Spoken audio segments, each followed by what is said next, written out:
Kişilər ilkin hərbi qeydiyyata belə alınacaq, Baş nazir təsdiqlədi. Azərbaycan Respublikasının kişi cinsli vətəndaşlarının ilkin hərbi qeydiyyata alınması qaydası təsdiqlənib. Gözaltı Qafqaz Infoya istinadən xəbər verir ki, bununla bağlı Baş nazir Əli Əsadov qərar imzalayıb. Qayda səfərbərlik və hərbi xidmətə çağırış üzrə Dövlət Xidmətinin yerli baş idarə, şöbə və bölmələrində cari ildə 15 yaşı tamam olan 18 yaşınadək Azərbaycan Respublikasının kişi cinsli vətəndaşlarının, bundan sonra çağırışa qədər yaş həddində olan vətəndaşların ilkin hərbi qeydiyyata alınması qaydasını müəyyən edir.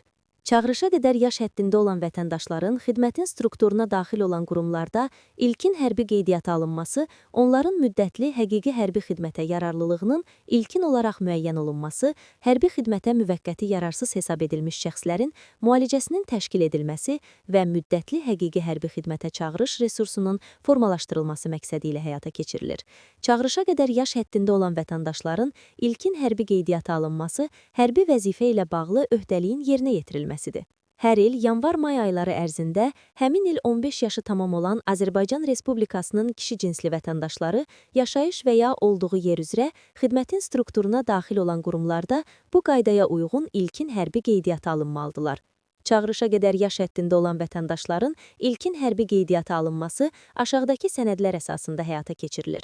Doğum haqqında şəhadətnamənin surəti, ailə tərkibi haqqında arayış, təhsil haqqında sənəd, təhsil müəssisəsini bitirənlər üçün, təhsil və ya iş yerindən arayış, tərcümeyi hal, 6 ədəd 3x4 sm ölçüdə fotoşəkil.